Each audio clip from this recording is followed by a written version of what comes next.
দর্শক, আমন্ত্রণ channel I round table powered by NRBC PLC. আমি তারিকুল ইসলাম মাসুম আছি আপনাদের সঙ্গে। যে যেখান থেকে যুক্ত হয়েছেন শুভেচ্ছা সবাইকে, ভালো আছেন সেই প্রত্যাশা রেখে শুরু করছি আজকের অনুষ্ঠান। আলোচনার বিষয় তেল সংকট ও নানান সমস্যা। তেল সংকট ও নানান সমস্যা। আমরা জানি ইরান ইসরায়েল যুক্তরাষ্ট্র যুদ্ধ শুরু হয়েছে ফেব্রুয়ারির শেষ দিনে। যুদ্ধ চলছে। এই যুদ্ধের কারণে বিশ্বব্যাপী জ্বালানি সংকট, সেই সংকটের মধ্যে পড়েছে বাংলাদেশও। জ্বালানি এমন একটা জিনিস যা ছাড়া দেশের অর্থনীতি অচল, মানুষের জীবনযাত্রা অচল। এই অচল অবস্থা এবং এ থেকে পরিত্রাণের উপায় নিয়ে আলোচনা হবে। আলোচনার জন্য আমাদের সাথে স্টুডিওতে উপস্থিত আছেন ডক্টর আলী আফজাল, বরেণ্য কৃষিবিজ্ঞানী, ব্যবস্থাপনা পরিচালক, কৃষিবিদ গ্রুপ, শিল্প পরিবার। আপনাকে স্বাগত জানাচ্ছি। কেমন আছেন? আলহামদুলিল্লাহ। সবাই দর্শক, আমার বাম দিকে আছেন মোহাম্মদ আরাফাতুর রহমান আপেল, সমাজকর্মী এবং ব্যবসায়ী। আপনাকেও স্বাগত জানাচ্ছি। ধন্যবাদ আপনাকে। সবাই দর্শক, আমার ডান দিকে আছেন মহিউদ্দিন হেলাল, সম্পাদক, পর্যটন বিচিত্রা, পরিচালক, বাংলাদেশ পর্যটন কর্পোরেশন। আপনাকেও স্বাগত জানাচ্ছি। ধন্যবাদ। সবথেকে ডানে আছেন Jalal Uddin Tipu, tourism and aviation expert. Doctor Ali Afzal, আপনাকে দিয়ে শুরু করতে চাই। আপনি কৃষিবিজ্ঞানী, কৃষিবিদ গ্রুপ এবং কৃষি এবং খাদ্য উৎপাদনের সাথে আপনার ব্যবসা জড়িত। এই যে এক মাসের বেশি সময় হলো জ্বালানি সংকট, জ্বালানি সংকটে বাংলাদেশের মানুষের জীবনমান, জীবন ব্যবস্থা কোথায় দাঁড়িয়েছে? আর যদি খুব শিগগিরই যুদ্ধ শেষ না হয়, জ্বালানি সংকট, জ্বালানির সমস্যার সমাধান না হয়, তাহলে আমাদের বিকল্প কি ভাবতে হবে? আজকের প্রযুক্তির যে উন্নতি হয়েছে, ডেভেলপমেন্ট হয়েছে, সব সেক্টরে আসলে প্রযুক্তি নির্ভর আমি বলবো যে আমাদের ব্যবসা বাণিজ্য, ইন্ডাস্ট্রি, শিল্প, কলকারখানা এবং এগ্রিকালচার। সবচেয়ে মারাত্মক ক্ষতি হবে যে ইন্ডাস্ট্রিগুলো আছে আমাদের, বিশেষ করে এগ্রিকালচার। আপনি জানেন, কৃষি বলতে আমি বোঝাচ্ছি crops, livestock, fisheries, as a whole agriculture যেটা আছে। তো ইমিডিয়েট সবচেয়ে বড় ক্ষতি হবে এই জায়গাটাতে। এখন মাঠে বড় আছে, যদি ফার্টিলাইজার একটা পর্যায়ে গেছে, শেষ পর্যায়ে, বাট ইরিগেশন কন্টিনিউ করছে এবং করতে হবে। যদি ডিজেল না পায় চাষিরা, তাহলে কিন্তু মারাত্মকভাবে এই বড় প্রোডাকশন হ্যাম্পার হবে। এবং আপনি জানেন যে বাংলাদেশে ধানের যে চাহিদা, তার একটা বড় অংশই, মানে মেজর অংশটাই কিন্তু এই বড় থেকে আসে। তো যদি বড় প্রোডাকশনটা যদি ডিসরাপ্টেড হয়, তাহলে কিন্তু খাদ্য সংকট হবে মারাত্মকভাবে। এখন মুভমেন্টের সমস্যা হচ্ছে, ট্রান্সপোর্টেশনের সমস্যা হচ্ছে। আবার একই সাথে কৃষকের উৎপাদিত পণ্য যদি সে মার্কেটে দিতে না পারে, তাহলে কৃষক কিন্তু ন্যায্য মূল্য পাবে না, সে ক্ষতিগ্রস্ত হবে। আবার আমরা ভোক্তা যারা আছি, আমরা দেখবেন যে কৃষক উৎপাদন করেছে, প্রোডাকশন দিয়েছে, কিন্তু সেটা মাঠেই পড়ে আছে। কিন্তু আমরা যারা খাচ্ছি তারা কিন্তু পাচ্ছে না, পেলেও অনেক দাম বেশি হবে, কারণ ট্রান্সপোর্টেশন খরচ বেড়ে যাবে, সময় মতো পৌঁছাবে না। আমাদের প্রোটিনের সবচেয়ে বড় উৎসই কিন্তু ব্রয়লার মুরগি, চিকেন যেটা আছে। মাছের আমরা জানি যে আমাদের যে কালচার ফিশ যেটা আছে, তেলাপিয়া, পাঙ্গাস যেটা আছে, এই কালচার ফিশ মানেই কিন্তু এখানে ফিড একটা বড় জায়গা। এখন ইতিমধ্যেই আমরা দেখেছি যে ওই ফিডের যত র মেটেরিয়াল আছে সবগুলোর দাম কিন্তু অনেক বেড়ে গেছে, কোনোটা দ্বিগুণ হয়ে গেছে। তো এখন এই পরিমাণ টাকা খরচ করে ফিড উৎপাদন করা হবে, সেটা কিন্তু বাংলার চাষিদের কিন্তু ক্রয় ক্ষমতার বাইরে চলে যাবে। আর যদিও কষ্ট করে তা বাকি দিন প্রোডাক্ট দেয়, আজকে যে প্রোডাক্টটা হয়তো আপনি 140 টাকায় পাচ্ছেন, সেই প্রোডাক্টে কিন্তু তার কস্টিংয়ে চলে যাবে 150 টাকা, 200 টাকা তার কস্টিং হয়ে যাবে। তো আলটিমেটলি কিন্তু বাজার আনস্টেবল হবে। আবার দেখা যাবে যারা এই পার্চেসিং পাওয়ার নাই, কিনতে পারবে না, তারা কিন্তু হাল ছেড়ে দেবে। তো আমি এই জন্যই বলছি যে এই অন্য জায়গায় যাই হোক, আমি বলি কি রাষ্ট্রের রেশনিং করে হলেও এই কৃষির এই জায়গাটা ঠিক রাখা উচিত। এখানে মূলত লাগে ডিজেল, এটা একটু ঠিক রাখা দরকার।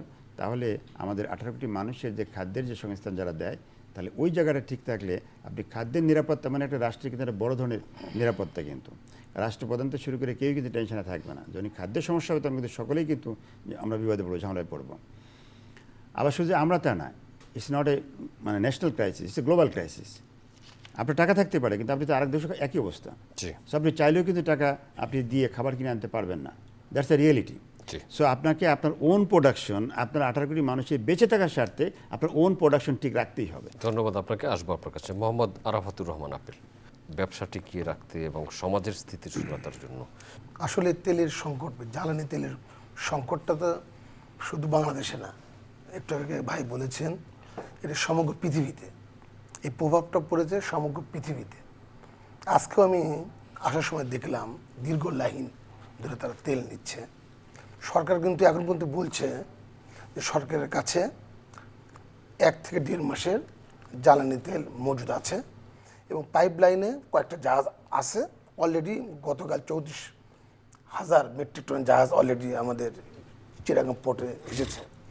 তা আমি দেখছি সরকার আপ্রাণ চেষ্টা করছে এবং এর মধ্যে এটাও লক্ষ্য করেছেন পৃথিবীর অন্যান্য দেশে তেলের দাম কিন্তু বাড়িয়ে দিয়েছে। একমাত্র বাংলাদেশে আপনারা লক্ষ্য করবেন বাংলাদেশের প্রধানমন্ত্রী জনাব তারেক রহমান গত 2 দিন আগে উনি কিন্তু তেলের দাম বৃদ্ধি করেনি, পূর্বের যে দাম ছিল ওটি নির্ধারণ করে রেখেছে। মানে সরকার আপ্রাণ চেষ্টা করছে যে এই তেলের যে ঘাটতির মোকাবেলা এখানে যেন সুন্দরভাবে কাজ করতে পারে। কিন্তু এখানে কিছু অসাধু ব্যবসায়ী আপনি দেখবেন একটা গাড়ি দীর্ঘ 1 ঘন্টা বা আধা ঘন্টা পরে যে তেল নিচ্ছে, তেল নেওয়ার পর ওই একই গাড়ি আরেকবার ঘুরে এসে আরেকবার তেল নিচ্ছে, ওই একই গাড়ি আরেকবার ঘুরে এসে আরেকবার তেল নিচ্ছে।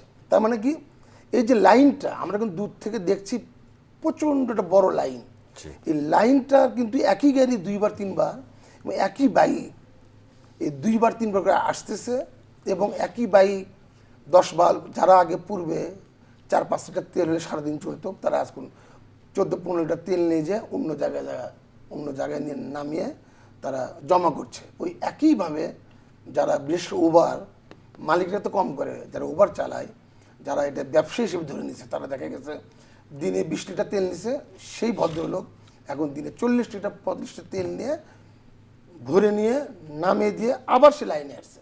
কিছু কিছু ব্যবসায়ী আছে তারা কৃত্রিম সংকট তৈরি করার জন্য দেশে যেন জ্বালানি তেলে কৃত্রিম সংকট হয় এটা তারা চেষ্টা করছে। কিন্তু আপনি এটাও খেয়াল করেছেন আমাদের মাননীয় প্রধানমন্ত্রী আইন শৃঙ্খলা বাহিনীকে নির্দেশ দিয়েছেন যে কোথাও যদি এই ধরনের কোনো কৃত্রিম মানে করে অর্থাৎ তেল মজুদ রাখে তাকে যদি তার নাম ঠিকানা দেওয়া হয় তাকে পুরস্কৃত করবে এবং ওই তেল উদ্ধার করার জন্য সরকার কিন্তু আপ্রাণ চেষ্টা করে যাচ্ছে। এই যুদ্ধ যদি তাড়াতাড়ি যদি এটা যদি নিরসন না হয়, যুদ্ধ যদি বন্ধ না হয়, এই প্রভাব আমার তো মনে হয় করোনার চাইতে ভয়াবহ হবে। এই জ্বালানি তেলের এই ঘাটতি যদি এইভাবে চলতেই থাকে। আপনার কাছে আসবো মহিউদ্দিন হেলাল, এই সংকট তেল সংকট পর্যটন শিল্পকে কতটা প্রভাবিত করছে বা করবে? পর্যটন শিল্পকে আমরা সামগ্রিকভাবে বিনোদন শিল্প হিসেবে ভাবলেও পর্যটন মূলত একটি দেশের উন্নয়নের একটি মাধ্যম হতে পারে। তা আমি সেই জায়গায় আসার আগে যে আজকে যে তেল সংকট এটা একটি আন্তর্জাতিকভাবে একটি সংকট এবং তার প্রভাব অনেক দেশে পড়েছে, আমাদের দেশেও পড়ছে এবং এই প্রভাবে মূলত পর্যটন শিল্পের সাথে সংশ্লিষ্ট অনেক মানুষ এখন কর্মজীবী আছে, এই পেশার সাথে সংশ্লিষ্ট ব্যবসা বাণিজ্য করছে।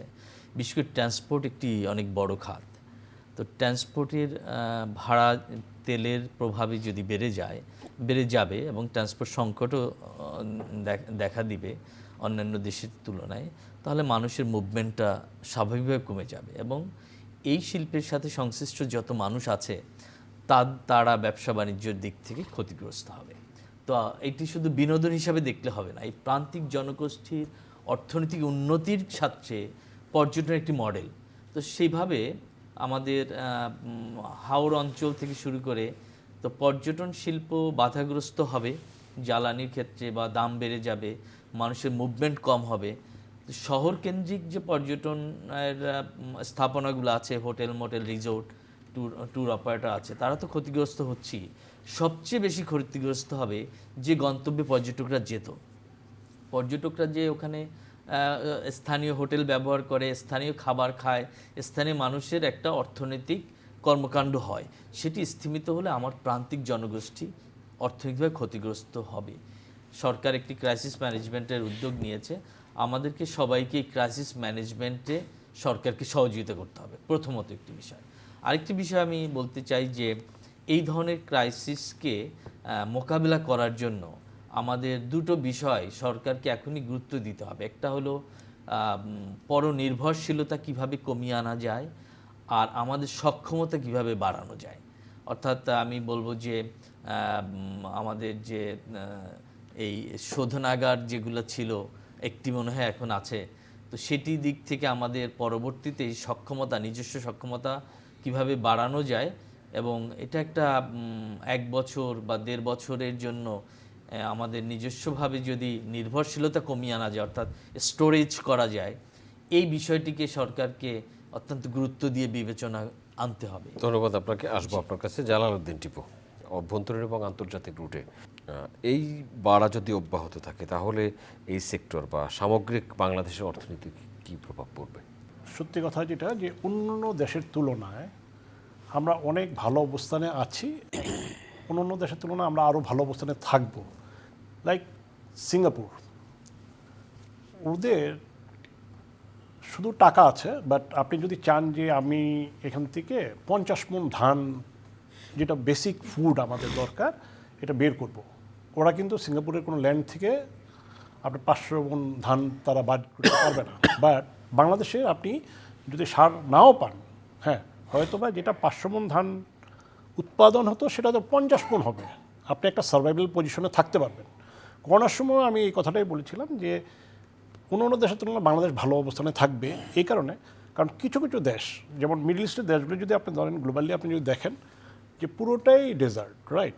সো আপনি ওখানে উৎপাদন কোনো অবস্থাতেই সম্ভব না। আমাদের বাংলাদেশে আপনি যেভাবেই হোক নদীতে আপনি মাছ পাচ্ছেন, যেটা প্রাকৃতিকভাবেই আসতেছে, ধান, ফসল, ফল, যদি আপনার কোনো কিছু নাও থাকে, মানে তেল আপনি পেলেন না, জিরো, তারপর আল্লাহ তাআলার একটা অশেষ নিয়ামত, বাংলাদেশের যে জিওগ্রাফিক্যাল স্ট্রাকচারে আমরা আসছি, সো আমরা অ্যাটলিস্ট খেয়ে পরে থাকতে পারবো। ওদের টাকা থাকবে, $1 বিলিয়ন থাকতে পারে, but they cannot get one food from their land, যদি আপনি ইন্ডিভিজুয়াল চিন্তা করেন। সো এই জায়গাটা আমরা অনেক স্ট্রং এখন আমি বলি। দ্বিতীয়ত যে জিনিসটা আপনি দেখেন যে প্লেনের ভাড়াটা বাড়বে, তাতে কী হবে, আপনার ইনপুট রিলেটেড যে সেক্টরগুলি থাকবে এবং এক্সপোর্ট রিলেটেড আমাদের যে জনসংখ্যা বাংলাদেশ থেকে বিদেশে গিয়ে কাজ করবে, হয়তোবা কোনোভাবে আমরা এটা সার্ভাইভ করে যাব। বাংলাদেশের অর্থনীতি টিকিয়ে রেখেছে প্রবাসীরা, হ্যাঁ, বিশাল একটা ফান্ড আসে, আসছে প্রতি মাসে $3 বিলিয়নের বেশি আসা, এটা অনেক অনেক সৌভাগ্য। অনেক সৌভাগ্য। আপনার করোনার সময়ও দেখেছেন, তার পরবর্তী পর্যায়েও দেখেছেন যে ফরেন রেমিটেন্স ওরা আমাদেরকে যেভাবে দিয়ে এগিয়ে নিয়ে গেছে, বাট আমাদের দেশটা আসলে এটার উপরে basically without any government investment, individual ইনভেস্টমেন্টের উপরে কিন্তু ওই টাকাটা আসাতে আমাদের কোনো খরচ ছাড়াই আমরা বিশাল একটা অ্যামাউন্ট পেয়ে যাচ্ছি আমাদের দেশটা রান করার জন্য। এখন তেলের দাম বাড়লে হয়তো বা সে আগে দেশে 2 বার আসতো, তার বাপ মাকে সে একবার নিয়ে যেত, এখন হয়তো বা সেটা সে করবে না, কিন্তু তাতে অর্থনীতিতে একদম ফ্লপ করে যাবে সেটাও না। বাট আমাদের চিন্তা ভাবনাটা বা আমাদের ইয়েটা যেটা, যে আমরা অ্যাজ এ দেশ বা নেশন হিসাবে আমরা কিন্তু একটা সার্ভাইভ করতে পারবো রাদার দ্যান আদার কান্ট্রি, সেটা আমি খুব পজিটিভ। মানে আমি বলতেছি যে এই ক্রাইসিসটা হয়তো বা যদি দীর্ঘমেয়াদী হয়, আমাদের ক্রাইসিসটা বাড়বে বা আমাদের সক্ষমতাটা কমবে, কিন্তু আপনি কোনো অবস্থায় ফেল করে যাবেন না। এখন আসেন পর্যটন এবং এভিয়েশন সেক্টরে। হ্যাঁ, এভিয়েশনের সেক্টরে তেলের দাম কোনো সেক্টরেই বাড়ে নেই, অ্যাকসেপ্ট এভিয়েশন সেক্টরে কিছুটা বেড়েছে। যদি ওটা হয়, আপনাদের প্লেনের এয়ারফেয়ারটা এখন যেটা আছে এটা চাইতেও কিছুটা বাড়বে এবং ফ্লাইট সংখ্যা হয়তো বা কমবে। এবং মিডল ইস্টে আপনারা জানেন যে কিছু কান্ট্রি থেকে ফ্লাইট আসা বন্ধই আছে বিকজ অফ এই যুদ্ধের কারণে। তো আলটিমেটলি আমাদের যদি দেশের ডেভেলপমেন্টটা আমরা চাই, তাহলে আমাদের কিছু সাধন করতে হবে। অন্য দেশ আপনি দেখবেন যে ডে সেভিং টাইম তারা মেনটেন করে, যে সচিবালয় থেকে শুরু করে সরকারি অফিসগুলি যদি আমরা ডে লাইটটা ইউজ করতে পারি, লাইক 9টার অফিস আপনি 7টায় করতে পারেন। একসময় ছিল 7টা 2টা অফিস ছিল গভর্নমেন্ট অফিস, আপনাদের যদি খেয়াল থাকে আপনারা দেখবেন 7টা থেকে 2টা অফিস ছিল।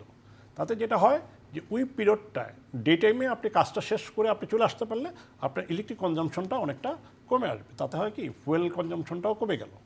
সো এই জায়গাগুলিতে, আর মইনুল সাহেব যেটা বলেছেন যে আমাদের সক্ষমতাটা বাড়াতে হবে, আমাদের দেশে আসলে দেখেন অকটেনের কোনো ঘাটতি হওয়ার কথা না, কারণ শেভরন বাংলাদেশ গ্যাসটা প্রডিউস করতে, গ্যাসের সাথে সাথে কিন্তু অকটেনটা আমাদের সারপ্লাস থাকে। তাহলে আপনি যে দীর্ঘ লাইনের কথা বলতেছেন যে প্রাইভেট কার অ্যান্ড হুন্ডা, দুটো কিন্তু অকটেনে চলে। তাহলে এইটা তো আমার এই দেশেই দীর্ঘ লাইন কেন? surplus। হ্যাঁ, এই দীর্ঘ লাইন কেন তাহলে? এক্স্যাক্টলি। তাহলে এই দীর্ঘ লাইনটার পিছনে ভাই যেটা বললেন যে কারসাজি, যেটা আমার দেশের প্রোডাকশন, আমার সারপ্লাস থাকতেছে 20%, সেইখানে আপনার দীর্ঘ লাইন হবে কেন? ডিজেলের ব্যাপারে হোক, আই ডোন্ট মাইন্ড। আপনি দেখবেন গাড়ির বিশাল লাইন, ট্রাকের বিশাল লাইন কিন্তু নাই। তারপরে ওই জায়গাটা still government is capable to handle this things, but private car আর হুন্ডার ব্যাপারে পারতেছে না। তো এই জায়গাটা আমার মনে হয় মনিটরিং এবং আমাদের অ্যাডমিনিস্ট্রেশন যদি আরও বেশি স্ট্রং হয়, আমি তো মনে করি প্রত্যেকটা পেট্রোল পাম্পে আপনি 2জন করে ম্যাজিস্ট্রেট আর পুলিশের একটা টিম জি। এমপ্লয় করে দেন, দেখবেন ধন্যবাদ। ডিপ্লয় করে দিলে দেন ইটস গন। ধন্যবাদ, আপনার কাছে আসবো ডক্টর আলী আফজাল। অনেকগুলো সংকটের কথা আসছে, সমাধান কি? আমি এই যে ক্রাইসিসটা, আমি মনে করি না খুব সহসাই ক্রাইসিসটা বন্ধ হয়ে যাবে, এটা আমার কাছে আমি ব্যক্তিগত মনে করতে পারছি না। আমেরিকা মনে করেছিল যে খুব সহজেই যুদ্ধটাকে, ইরানটাকে মানে একটা ধমক দিয়ে থামায় কন্ট্রোল করবে। I don't think so. ইরানের 1000 বছরের ইতিহাস আছে, তো সেই পারস্য সাম্রাজ্যতে শুরু করে অর্থাৎ একেবারে ধমক দিয়েই ইরাকের মতো বা অন্য দেশের মতো করে ফেলবে, এটা আই ডোন্ট থিঙ্ক সো। আমি এটা মনে করি না। এটা এই যুদ্ধটা প্রলং হবে, অথবা তাদেরকে এই পর্যায়ে মেনে নিতে হবে, একটা পর্যায়ে যেতে হবে। আদারওয়াইজ হঠাৎ করে সাডেনলি এটা ড্রপ হয়ে যাবে, যুদ্ধ বন্ধ হবে, বিষয়টি মনে করার কোনো কারণ নাই। আর সর্বশেষ যে স্টেটমেন্টে তাদের সেনাপ্রধান দিয়েছেন যে আমার সেনাবাহিনী একজন জীবিত থাকতেও এই যুদ্ধ থামবে না, তারা রক্তের প্রতিশোধ নিবেই। তাদের নেতাকে মেরেছে, খুমেনিকে মেরেছে, অনেককে মেরেছে, এবং আসলে এটা অন্যায় করেছে তারা। আর একটা দেশের আপনি মানুষকে মারবেন, এটা তো মানবতা বিরোধী অপরাধ, এটা তো করতে পারে না। এনিওয়ে, আমি ওইদিকে যাচ্ছি না। ক্রাইসিসটা মোকাবেলা কীভাবে হবে? আপনি শুরুতে একটা সুন্দর কথা বলেছিলেন যে আসলে জাতিগতভাবে আমাদের 18 কোটি মানুষের বড় একটা দেশ, ছোট্ট একটা ভূখণ্ড। আসলে আমাদের নৈতিক অবস্থানে খুব দুর্বল। আমি এই জায়গায় বলবো যে মিডিয়া, সরকার সবাইকে আসলে মোটিভেশন দরকার। সব কিছু কিন্তু শাসন দিয়ে, মিলিটারি দিয়ে, পুলিশ দিয়ে হবে না। একটা মোটিভেশন দরকার যে দেশে একটা ক্রাইসিস চলছে, it's not a artificial crisis. So এটা মোকাবেলা করার জন্য আসলে আমরা সবাই অস্ট্রাইটি, মানে সকল ক্ষেত্রে সব জায়গায় আমরা কিচ্ছুতা সাধন করা শুরু করি। এটা মোটিভেশন লাগবে মিডিয়া এবং সরকারের পক্ষ থেকে। এক, আমাদের ইন্ডাস্ট্রিগুলো এবং যেখানে যেখানে অয়েল দরকার সেখানে বিকল্প সোর্সও কিন্তু আমরা জানি, আমাদের ন্যাচারাল গ্যাস যেটা রয়েছে, আমরা সেটার ব্যাপারটা এখন বাড়াই দিতে পারি। যেহেতু ওইটা আমি পাচ্ছি না, তার ন্যাচারালটা আমি বাড়িয়ে দিই। আবার যখন ওটা স্বাভাবিক হবে, প্রয়োজন আমি এটা কমাই দিয়ে ওটা চালাবো। তো এই যে ব্যালেন্স একটা সিস্টেম, এটা আমরা কিন্তু করতে পারি ইজিলি। তাহলে হয়তো কিছুটা হলো আমরা একটা লেভেলে যেতে পারবো। আমি বলবো যে অফিস বাংলাদেশ সরকার, আমি গভর্নমেন্ট চাকরি করেছি প্রায় 20 বছর, পাবলিক সেক্টর ছিলাম আমি। তো সব সেক্টরে সব ম্যান পাওয়ার এসেনশিয়াল নয়। তো হোয়াই নট, আমরা তো করোনার সময় করেছি, তো অনলাইন অফিস করেছি আমরা। তো তাহলে কিন্তু অনেক সাশ্রয় হয়। এই যে সরকারি কর্মকর্তাদের গাড়ি ঘোরাতে শুরু করে অফিসের বাতি, এসি টেসি, বিশাল একটা খরচ। ঠিক আছে, আমরা অল্টারনেট ডে করি। আমাদের 5 দিনের অফিস, একদিন অফিস ফিজিক্যালি হবে, একদিন অনলাইনে হবে। তাহলে যেদিন ফিজিক্যালি আসবে সব কাজকাম করে যাবে, আর বাকি দিনগুলো অনলাইনে চালাবে। আপনি দেখবেন অনেক সাশ্রয় হবে। স্কুলগুলো অলরেডি এসে গভর্নমেন্ট স্টেপ নিয়েছে যে স্কুলগুলোকে অনলাইনে, আমার করোনার সময় কিন্তু আমাদের বাচ্চারা কিন্তু অভ্যস্ত হয়ে গেছিলো, অনলাইন ক্লাস করে অভ্যস্ত হয়েছে, এবং সেই প্র্যাকটিসটা কিন্তু এখনও আছে। ইভেন আমাদের প্রাইভেট ফার্মগুলো আমরা কিন্তু এখনও কিন্তু অনলাইন মিটিং করি, এজিএম করি, মানে জুমটা আমরা এখন অভ্যস্ত হয়ে গেছি। আমাদের মিটিং কিন্তু খারাপ হয় না, আমরা কিন্তু আমাদের অফিস কন্ট্রোল করতেছি, গোটা দেশ কন্ট্রোল করতেছি, আমাদের ব্যবসা বাণিজ্য যে সারা দেশের নেটওয়ার্কটা কন্ট্রোল করতেছি। তো সেখানে কিন্তু অনেক সাশ্রয় হয়। এদের বিদ্যুৎ সাশ্রয় বলেন, অয়েল সাশ্রয় বলেন, অনেক কিছু সাশ্রয় করা সম্ভব। এভাবে একটা সমন্বিত অ্যাপ্রোচ নিয়ে গভর্নমেন্টকে আগাতে হবে। এবং আমি আবারও রিপিট করব যে সব কিছু আসলে প্রশাসন দিয়ে, পুলিশ দিয়ে ডান্ডাপিটে হবে না, রাষ্ট্রকে মোটিভেশন দিতে হবে। আর সেই জায়গায় আপনার দায়িত্ব একটু আছে, মিডিয়ার দায়িত্ব। আপনাকে বলছি মিডিয়াকে বোঝাচ্ছি, মিডিয়াকেও আগে আসতে হবে, জনগণকে বোঝাতে হবে যে দেশের এই ক্রাইসিস মোকাবিলা করার জন্য আপনারা সকলেই আসুন, আমরা একটু ব্যয় সাশ্রয়ী হই, এই জ্বালানি সাশ্রয়ী হই। তাহলে আমার বিশ্বাস যে এই যে ক্রাইসিসটা আসে, আমরা বাঙালি অতীতে 1000 বছরের ইতিহাস আমাদের আছে, আমরা অনেক কিছু মোকাবিলা করেছি। আমার বিশ্বাস যে এই অয়েল ক্রাইসিসটাও এই বাংলার জনগণ মোকাবিলা করতে পারবে। ধন্যবাদ। আসবো আপনার কাছে আরাফাতুর রহমান আপেল।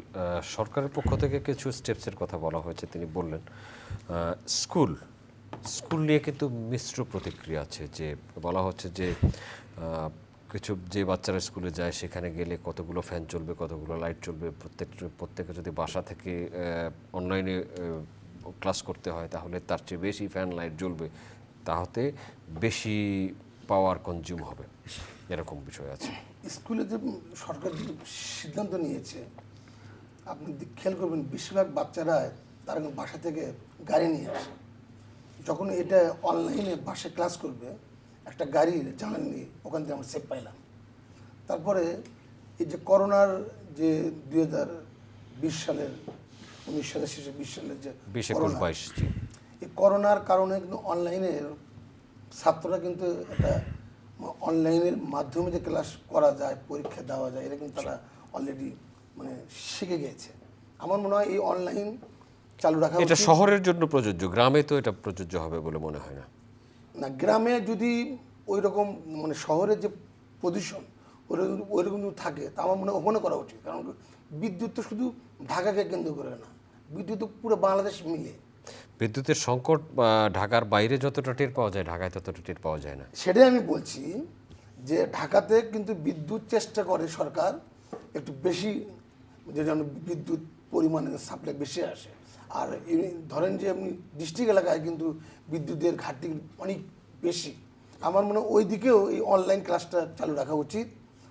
আর যেটা উনি বললেন যে সরকারির যে অফিস টাইম অলরেডি 9টা থেকে আপনার 3টে পর্যন্ত অলরেডি সরকার অনুমোদন দিয়েছে।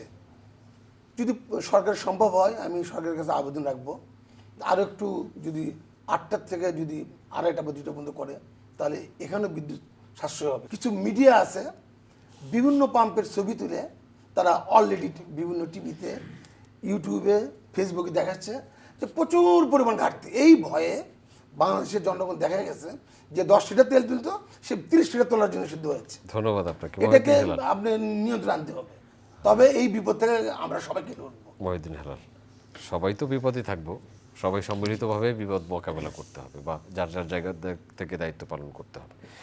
সেই দায়িত্ব পালন কি হচ্ছে?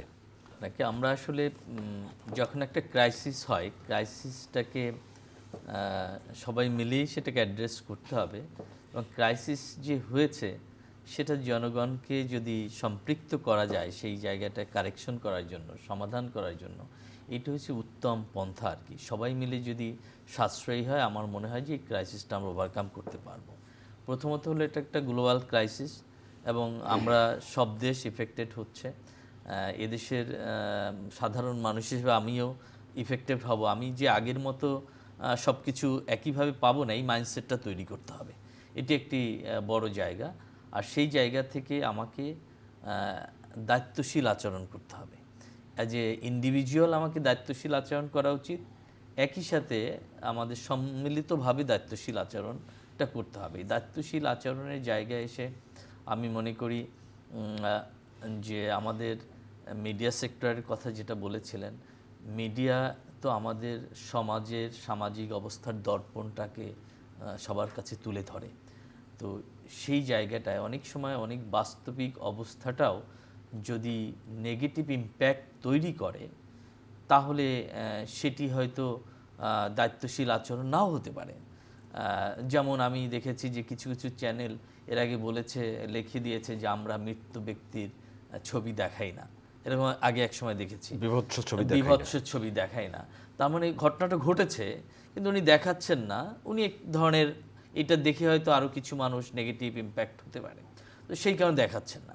তো যখন একটি ক্রাইসিস হয় তখন এটিও দায়িত্বশীল আচরণ যে আমি সঠিক তথ্যটি আরও ক্রাইসিস তৈরি করবে কি না, এই জায়গাটা একটু বিবেচনায় আনতে হবে।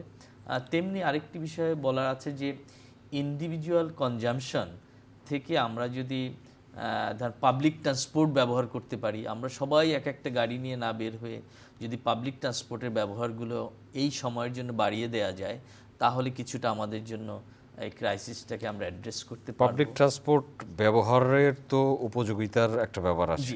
সেই জায়গাটা সরকারকে এই মুহূর্তে একটু নজরদারি করতে হবে যেটি করা যায়, বা আরও কিছু সেই ক্ষেত্রে বর্ধিত করা যায় কিনা। টাইমের ব্যাপারটা তো আছেই, এবং আমাদের অল্টারনেটিভ রিসোর্স যেটা ন্যাচারাল গ্যাস বা আমরা সোলার বা অল্টারনেটিভলি আরেকটা চ্যানেল আমাদেরকে এস্টাবলিশ করতে হবে এই সাময়িক সময়ের জন্য। এবং সর্বোপরি আমার যেটা সাধারণ সবার জন্য, আমি একজন সাধারণ মানুষের সকল সাধারণ জনগণের জন্য বলবো যে আমাকে ব্যক্তিগতভাবে দায়িত্বশীল আচরণ করতে হবে। আমি যতটুকু প্রয়োজন তার অতিরিক্ত জানি আমি এনার্জি কনজাম্পশন না করি এই মুহূর্তে।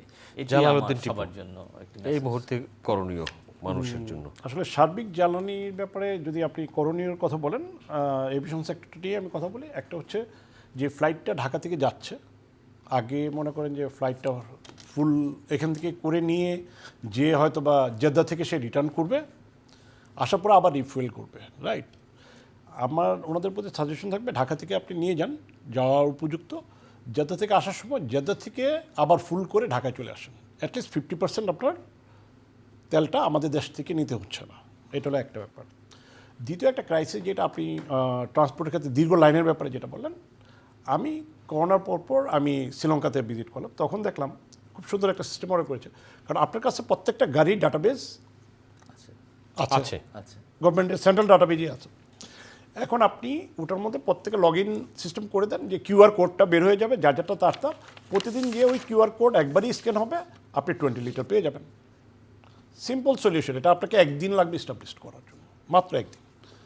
কিউআর কোড নিয়ে যাবে, তাহলে আর কি আপনি প্রতিদিন একবার বেশি ওই কিউআর কোডটা দেখেন, প্রত্যেকটা গাড়ির নাম্বারের এগেনস্টে আপনি একটা কিউআর কোড পেয়ে যাবেন। So that very simple solution কিন্তু। হ্যাঁ, সেম আপনি আসেন হুন্ডার ক্ষেত্রেও বা মোটর সাইকেল যারা চালায় তাদেরটাও রেজিস্টার্ড প্রত্যেকটাই। সো সেটা এগেনস্টে একটা করে কিউআর কোড পেয়ে যাবেন, এত লিটার পেয়ে যাবেন। সো আপনি একদম ইনস্ট্যান্টলি 2 দিনের মধ্যে এই জিনিসটা সলভ করে ফেলতে পারবেন। এটা তো একটা। আর ফ্লাইটের ক্ষেত্রে বললাম যেটা, সেটা হচ্ছে ওখান থেকে গিয়ে নিয়ে আসবে।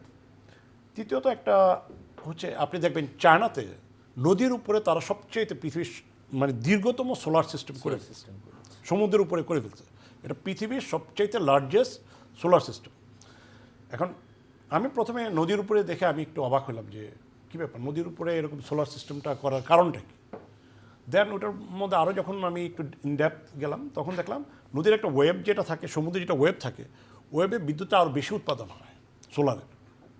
সেই কারণে চায়নারা ওটার উপরে করছে। তা আমাদের যেটা আপনি কক্সবাজারে যদি আপনি ধরেন, আমার তো প্যারালাল 90 কিলোমিটার্স আমি এখানে পেয়ে যাচ্ছি। আপনি যদি এদিকে আসেন সন্দ্বীপ প্রদেশ সহ 140 কিলোমিটার্স আমি পেয়ে যাচ্ছি। যার যদি 70 কিলোমিটারও আপনি এস্টাবলিশ করতে পারেন নদীর ওয়েব সহ ওদের থেকে টেকনোলজি এনে, বাংলাদেশের বিদ্যুতের তো আপনি 80% ওখানেই সলভ করে ফেলতে পারেন। কোনো আপনার আদার্স কোনো পাওয়ার প্ল্যান্টেই দরকার পড়ে না, 80% আপনি ওখানেই সলভ করে ফেলতে পারেন। সো হ্যাঁ, দিস ইজ আমাদের একটা টাইম বিং আর কি। মানে টাইম কনজামশনের ব্যাপার, চিন্তা ভাবনার ব্যাপার, অল্টারনেটিভ চিন্তার ব্যাপার, ইন ফিউচার সিকিউরিটির ব্যাপার, নিজের সক্ষমতা অর্জন করার ব্যাপার। তো এই কাজগুলি আমাদের এখন থেকেই করা উচিত। ধন্যবাদ আপনাকে। Thank you very much. আরও একবার আসবো আপনার ডক্টর আলী আফজাল, আপনার একটু কথা বাকি ছিল। আর সামগ্রিক আমাদের কি করা উচিত? আমি গভর্নমেন্টের জন্য দু একটা সরকারকে আসলে একটু কৌশলী হতে হবে, স্ট্র্যাটেজিকভাবে। সেটা হচ্ছে যে হরমুজ প্রণালী ঠিক আছে বন্ধ হয়েছে, আমরা জানি এখানে 20% প্লাস মাইনাস টোটাল ফুয়েলের সরবরাহ এই চ্যানেল দিয়ে হয়। তাহলে গভর্নমেন্টকে আসলে অল্টারনেট সোর্স আমাদের খুঁজে বের করতে হবে, যে ওইটা যদি সমস্যা লিঙ্গার করে তাহলে অন্য সোর্স থেকে কোথা থেকে আনা যায় সে ব্যবস্থা করে। ইতিমধ্যে অনেক দেশ এটা শুরু করে দিয়েছে। তো সেই জায়গাটা গভর্নমেন্টকে করতে হবে। অয়েল এবং গ্যাসের ক্ষেত্রে আমি বলছি। একই সাথে আমি বলবো যে শুধু শর্ট টার্ম না, শর্ট টার্ম লং টার্ম দুইটা মিলেই বলবো যে আমাদের আসলে গ্রিন এনার্জি যেতে হবে। এটা এর আগেও বলা হয়েছে, গভর্নমেন্টের প্ল্যান ছিল, প্রোগ্রাম ছিল, বাজেট ছিল, প্রজেক্ট ছিল, কিন্তু অধিকাংশ ক্ষেত্রে আমি বলবো যে টাকা লম্বা সময় মিসইউজ হয়েছে দেশে। বিগত 15-16 ইয়ার্স ধরে এগুলো টাকাগুলো বিভিন্ন প্রজেক্টে না মিসইউজ হয়েছে। তো গ্রিন এনার্জি কিন্তু ব্যবহার করে, বিশেষ করে সোলার সিস্টেমটাকে মেন করছি, যে আপনি দেখেন চায়নাতে একটা বিপ্লব ঘটে গেছে, গোটা চায়নাতে। এবং এরপরে দুবাই দেখেন পৃথিবীর সবচেয়ে বড় সোলার প্যানেল তারা বসিয়েছে ডেজার্টে। আমরাও বাংলাদেশে, আমার বড় জায়গা নাই, ল্যান্ড নাই, আই নো ইট, বাট প্রত্যেকটা বাসার ছাদ তো আছে, প্রত্যেকটা ফ্যাক্টরি কিন্তু উপরে একটা ফ্যাক্টরি শেড আছে। সেটা দিয়ে আমি নিজেই করে দিলাম, প্যাকেজিং ইন্ডাস্ট্রি আমার যে শেডটা আছে প্রায় 1 লাখ স্কোয়ার ফিট। তা আমি এটা দেখলাম যে আমার তো অর্ধেক বিদ্যুৎ ওখান থেকে হয়ে যাচ্ছে। হ্যাঁ, একটু ইনিশিয়াল ইনভেস্টমেন্ট বেশি, বাট আলটিমেট লং টার্ম যে চিন্তা করি আমরা, তাহলে দেখা যায় গভর্নমেন্টের যে নেট মেটারিং সিস্টেম আছে, আমার বেশি হলে লাইনে চলে যাচ্ছে, কম হলে আমি আবার লাইন থেকে নিচ্ছি, গভর্নমেন্টের সাথে এক্সচেঞ্জ হচ্ছে। তো এইটা আসলে ট্রু সেন্সেই মিন করতে হবে, গভর্নমেন্টকে জোর দিতে হবে। আরেকটা হচ্ছে, এর বাইরে দেখেন আপনি আমাদের সিটি ওয়েস্টগুলো, সিটি ওয়েস্টটা আমাদেরকে ওয়েস্ট হিসাবেই চিন্তা করি, এটাকে গার্বেজকে আপনি ক্লিন করে তার জন্য আমরা ব্যস্ত থাকি। বাট সিটি ওয়েস্ট আপনি কনভার্ট করেন এনার্জিতে, তাহলে আপনি দেখবেন যে একদিকে সিটি ওয়েস্ট ম্যানেজমেন্ট হচ্ছে, একই সাথে আপনি এনার্জি পাচ্ছেন। তো এই জায়গায় হাত দিতে হবে। আর একটা হচ্ছে যে মানে পাওয়ারের সোর্স তো শুধুমাত্র গ্যাস বা অয়েল না, পানি দিয়েও তো হয়। আমাদের একটা প্ল্যান্ট আছে ধরেন কাপ্তাইতে আছে, আমরা চাইলে কিন্তু আরও করতে পারি। আজকে তিস্তা ব্যারেজ চিন্তা করা হচ্ছে, সেখান থেকে পানি আসার পর আপনি আটকায় দিয়ে ছেড়ে দেন, খালকে মেশিনগুলো বসায় দেন, সেখান থেকে আমরা কিন্তু বিদ্যুৎ নিয়ে আসতে পারবো। তো এইভাবে করে আমার মনে হয় যে এই ধাক্কা থেকে শিখে সরকারকে উদ্যোগ নিতে হবে, short term long term plan করে, যে ভবিষ্যতে ধাক্কা আবারও আসতে পারে, আবারও সমস্যা হতে পারে। সো সেলফ সাস্টেইন কীভাবে হওয়া যায় এই এনার্জির ক্ষেত্রে, পাওয়ারের ক্ষেত্রে গভর্নমেন্টকে লং টার্ম প্ল্যানে যেতে হবে। ধন্যবাদ আপনাকে। আরাফাতুর রহমান আপেল। আসলে মানে কথা তো একটাই, যে জ্বালানি তেলের যে সংকট, ওখান থেকে আমরা কেমনে করে বর্তমান সময়টা মানে পার করব। তো আমার মনে হয় যেগুলো বড় বড় ফ্যাক্টরি আছে, এই যে এখানে সোলার প্ল্যান্ট যেটা, এটা মনে হয় বাধ্যতামূলক এটা মানে করে দেওয়া উচিত। আমি সরকারের কাছে আহ্বান জানাবো যে ফ্যাক্টরিতে এবং এখন যে নতুন যে বাসাবাড়ি তৈরি হবে, বিশেষ করে রাজুক যে অনুমোদন দিবে, বা বিভিন্ন সিটি কর্পোরেশনের যে আপনি সিটি কর্পোরেশনের যে পৌরসভাগুলো অনুমোদন দিবে, ওখানে যেন বাধ্যতামূলক যেন আপনি ওই সোলার সিস্টেম থাকে, তাহলে কিছুটা হলেও লাঘব হবে বিদ্যুতে। আর বাদ বাকি তো সরকার তো চেষ্টা করছেই। আর আপনি এইটার এটা কিন্তু মধ্যপ্রাচ্যের সব দেশে এর প্রভাবটা পড়েছে। ইউরোপেও পড়েছে। না, আপনি দেখেছেন অন্যান্য জায়গাতেও, আপনি এই ইরান আর ইসরায়েলের যুদ্ধের কারণে যেখানে যেখানে আমেরিকার ঘাঁটি আছে, সেখানে সেখানে ইরান তো আক্রমণ করছে। ওইসব জায়গাতে ধরেন যে আমাদের বাংলাদেশি যারা শ্রমিক ছিল বিভিন্ন কোম্পানিতে, বিভিন্ন ফ্যাক্টরিতে, তারা যে কাজ করে যে রেমিটেন্স বাংলাদেশে আসতো, এটা কিন্তু দেখবেন ক্রমান্বয়ে একটু একটু কমে যাবে। তা আমরা তো এমনি তো বাংলাদেশ অর্থনৈতিকভাবে দুর্বল, এটা তো আমরা সবাই জানি। রেমিটেন্স যদি কমে আসে তাহলে তো আরও আমরা ধরেন যে দুর্বল মুখে পড়বো। তা আমাদের এটা ভাই যেটা বললেন, এটা যে ভবিষ্যতে আবার এরকম মানে মুখোমুখি যে আমাদের মানে হতে হবে না, এটা না ভাবে যে ভবিষ্যৎ যদি এরকম আবার কখনো আসে, আমরা যেন কেটে উঠতে পারি। সরকারকে এটাকে মানে সামনে রেখে সরকার যেন আগামী দিনে কাজকর্ম করে। আর আমি বিশেষ করে আমি বিরোধী দলের কাছে আহ্বান জানাবো, বিরোধী দল অলরেডি সংসদে বক্তব্য দিয়েছেন যে আমরা কি 5ই আগস্ট করেছি কি অন্ধকার করার জন্য। তো এই কথাগুলো না এসে আমি বিরোধী দলের কাছে হাত জোর করে অনুরোধ করবো যে এই বক্তব্যগুলো না দিয়ে, পাবলিক সেন্টিমেন্ট উগ্র না করে, এই বিপদ থেকে, এটা কিন্তু শুধু বিএনপির না, বিএনপি সরকারের না, এটা বাংলাদেশের একটা বিপদ যাচ্ছে। তাই মনে করবো বাংলাদেশের বিরোধী দল, সাধারণ লোক সবার কাছে অনুরোধ রাখবো আমরা এই ধরনের বক্তব্য থেকে বিরত থাকি, এবং এই সংকট উত্তোলনের জন্য কী কী ব্যবস্থা গ্রহণ করা যায় তারাও বুদ্ধি পরামর্শ দিতে পারে, তারাও সরকারের সাথে বসে তাদেরও প্ল্যান, তাদেরও বুদ্ধি দিতে পারে যে এই সংকট যেন আমরা কেটে উঠতে পারি। এটা আমি সবার কাছে আহ্বান জানাবো। ধন্যবাদ আপনাকে মহিউদ্দিন হেলাল। আমরা শেষ করব, শেষ পর্যায়ে চলে এসেছি। সংকট উত্তরণে সম্মিলিতভাবে কি করা দরকার? প্রথমত আমি যেটা বলবো, যে এর আগেও বলেছি যে আমাদের নির্ভরশীলতাটা কিভাবে কমিয়ে আনা যায় এবং আমাদের নিজস্ব সক্ষমতা কিভাবে বাড়ানো যায়, এই বিষয়টাকে গভীরভাবে বিশ্লেষণ করতে হবে। একটা হলো এখন যে ক্রাইসিস, এটা সাময়িক একটি আমরা ক্রাইসিসের মধ্যে দিয়ে যাচ্ছি। এটি উত্তরণে আমরা প্রত্যেকে যার যার জায়গা থেকে প্রচেষ্টা এবং সচেতন হতে হবে। তাহলে আমাদের কনজামশনটা যতটুকু প্রয়োজন কমিয়ে আনতে হবে। আর দ্বিতীয়ত হলো যে আমরা এই ক্রাইসিসের মধ্য দিয়ে আমাদের একটা বড় রকমের মানে শিক্ষা হলো যে আমরা এই ক্রাইসিস তো আবারও আসতে পারে। তো সেই ক্ষেত্রে ভাই যেটা বলছেন যে আমাদের গ্রিন এনার্জি, এটার দিকে আমাদের উদ্যোগী হতে হবে। আগে গ্রিন এনার্জির নামে বেশ কিছু প্রকল্প হয়েছে, বাড়ির ছাদে আপনার সোলার প্যানেল বসাতে হবে, এরকম নিয়ম আমরা শুনেছি, কিন্তু বাস্তব অর্থে সেগুলো প্র্যাকটিক্যালি ঘটে না। অনেক ক্ষেত্রে প্রজেক্ট হয়েছে, টাকা মিসইউজ হয়েছে। তো এখন বাস্তবিক অর্থে এটিকে আবার কার্যকর করতে হবে।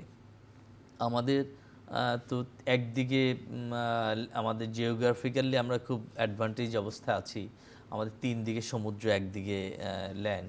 তো সেই সমুদ্রকে কাজে লাগাতে হবে। সমুদ্রকে, আমাদের কোস্টাল বেল্ট এবং সমুদ্রকে এখন কতভাবে ব্যবহার করা যায়, বিশেষ করে এনার্জি উৎপন্নর ক্ষেত্রে কিভাবে ব্যবহার করা যায়, সেই দিকটা আমাদের বিশ্লেষণ করে বের করতে হবে তাহলেই আমাদের ব্লু ইকোনমির এটাও একটা গ্রিন এনার্জি উৎপন্ন একটা one of the big component. সেই দিকটাকে আমরা কাজে লাগাতে হবে। একটা হলো ওয়েস্ট ম্যানেজমেন্ট যেটা, এবং ওয়েস্টকে কীভাবে জৈব সার তো আমাদের হচ্ছেই, কিন্তু সেখান থেকে এনার্জি তৈরি করার প্রকল্পগুলো, এবং আমাদের এক সময় তো এগুলো ছিল না, আমরা কাপ্তাই লেক থেকে উৎপন্ন হয়েছে, তো সেই দিকটা অর্থাৎ মাল্টিপল চ্যানেলকে এটাকে মানে আবার রিস্টার্ট করতে হবে। পাশাপাশি এই সময়ের জন্য আমরা আমি দেখেছি অলরেডি সরকার অন্যান্য দেশের সাথে নেগোশিয়েট করছে যে আমার হরমুজ প্রণালী ইরান থেকে যে তেলটা আসবে এর বাইরেও কোথাও কোথাও সোর্সিং করা যায়। আমি পেপারে দেখেছি বিভিন্ন দেশের সাথে নেগোসিয়েশন এবং তাদের সম্মতিও পাওয়া যাচ্ছে। তা আমার মনে হয় না যে আমরা যদি একটু সাশ্রয়ী হই, এর মধ্যে চ্যানেলগুলো তৈরি হয়, তাহলে এই ক্রাইসিসটা আমরা খুব সমস্যায় পড়বো বলে মনে হয় না। আমি অত্যন্ত আশাবাদী যে আমরা এটা থেকে সবাই মিলে উত্তরণ ঘটাবো। জালালউদ্দিন টিপু। ধন্যবাদ আপনাকে। আমি সত্যিকার অর্থে আমি খুব আশাবাদী। যুদ্ধ লাগছে, আপনারা মনে করতে পারেন এটা খারাপ দিক, আমি এটা অনেক ভালো দিক দেখছি। এখন বলতে পারেন কী ব্যাপার, যুদ্ধ আবার ভালো দিক কোনটা হয়। আমি একটা এক্সাম্পল দিই, তাহলে আপনি বুঝবেন। দুবাই একসময় বাংলাদেশ থেকে অনেক লেবার নিত, নেওয়ার পরে যখন এটা পুরোপুরি বিল্ড আপ হয়ে গেল, তারপরে দেখলাম যে লেবারগুলিকে বিদায় করে দিচ্ছে, যে আমার আর দরকার নেই, আমার তো বিল্ডিং কনস্ট্রাকশন কাজ শেষ, এখন আমি জিএম, ম্যানেজার, অপারেশনের লোকজন আমি ইন্ডিয়া অ্যান্ড আদার্স কান্ট্রি থেকে তারা নেওয়া শুরু করলো। লেবারটার দরকার নেই বিল্ডিং কনস্ট্রাকশন করার জন্য। বাট যুদ্ধ দিয়ে এটা হলো, দেখলাম অনেক ক্ষয়ক্ষতি হলো। এখন আমার এখন থেকে প্রিপারেশন নিতে হবে, আগামীতে আরও 10 থেকে 15 লক্ষ লেবার এক একটা কান্ট্রিতেই লাগবে। আমি মিডল ইস্ট ওয়ারের যে বাংলাদেশের অ্যাডভান্টেজটা আমি দেখতেছি, উইদিন দেখবেন যে 4-5 মাস পর থেকেই মিনিমাম আরও 4 থেকে 5 কোটি লোক মানে লেবার ওদের দরকার পড়বে, শুধু এই যে ক্ষয়ক্ষতিটা ওদের হলো এটা রেডি করার জন্য। আবার আমাদের কাছে এসে হাত ধরবে যে ভাই কিছু লেবার দেওয়া আমাকে। So this is the good advantage as well for us, বাংলাদেশের জন্য। তো খারাপ দিক যেটা থাকে কয় না, প্রত্যেকটারই একটা ভালো দিকও থাকে, আমি এটা ভালো দিক হিসেবেই দেখতেছি এবং পজিটিভ। আপনি ফরেন কারেন্সি যেটার কথা বলতেছিলেন সেটা আরও বেশি আসবে ইনশাল্লাহ আর কিছুদিন পরে। এই প্রসঙ্গে আমার এক মিনিট কথা আছে। বাংলাদেশ থেকে আরও লেবার অনেক বেশি যাবে, এগুলো আবার আমাদেরই তৈরি করতে হবে। সৌদি আরব তৈরি করলাম আমরা অনেক বছর যাবত, লাস্ট 25 ইয়ার্স আমরা সৌদি আরবের কনস্ট্রাকশনের সাথে বাংলাদেশি হিউজ লেবার জড়িত, মালয়েশিয়ার ডেভেলপমেন্ট বাংলাদেশের লেবার দিয়েই তৈরিত, দুবাই বলেন, কাতার বলেন, সবগুলি বাংলাদেশের লেবারাই তৈরি করেছে। তো আলহামদুলিল্লাহ এই যুদ্ধের ক্ষেত্রে আমাদের পজিটিভ যেটা, আমাদের এখন থেকে একদম স্কিল্ড ওয়ার্কার তৈরি করে এখন থেকে রেডি করতে হবে ক্রাইসিসের মধ্যেই, তাহলে কিছুদিন পর ওদের যখন দরকার পড়বে আমরা সাপ্লাই দিতে পারবো। ধন্যবাদ আপনাকে। আমরা শেষ করব। মহিউদ্দিন হেলাল কিছু একটা বলছি। জি, আমি এই লেবারের কথা বলছি, সেই প্রসঙ্গে বলছি যে আমি ব্যক্তিগতভাবে tourism and hospital industry skill কাউন্সিলের চেয়ারম্যান। তো দক্ষ জনগোষ্ঠী তৈরি করা আমাদের একটি দায়িত্বের মধ্যে পড়ে। ন্যাশনাল স্কিল অথরিটির সাথে আমরা কাজ করি। তো আমরা ভবিষ্যতে আর লেবার পাঠাতে চাই না, আমরা দক্ষ জনশক্তি পাঠাতে চাই। আমাদের যে রেমিটেন্স এখন আসে, আমরা যদি সেখানে দক্ষ জনশক্তি পাঠাতে পারি, এটি ডাবল না, অনেক সময় ট্রিপল হবে। তো আমরা এখন যে কাজ করছি, আমাদের ইয়ত ডিভিডেন্ট যেটা আছে তাদেরকে দক্ষ করে তুলতে চাই এবং বিদেশে দক্ষ জনশক্তি আমরা রপ্তানি করতে চাই, এবং আমি আশা করি রেমিটেন্স কয়েকগুণ তার মধ্যে দিয়ে বেড়ে আসবে। আগের মতো আর আনস্কিল লেবার আমরা পাঠাবো না বিদেশে। ধন্যবাদ আপনাকে, ধন্যবাদ আপনাদের চারজনকে। সম্মানিত দর্শক, এতক্ষণ আমাদের সাথে থাকার জন্য কৃতজ্ঞতা। আগামী অনুষ্ঠান দেখার আমন্ত্রণ রইল। দেখা হতে পারে সেই অনুষ্ঠানে। ভালো থাকবেন সবাই। আপনাদের সবার জন্য অনেক অনেক শুভকামনা।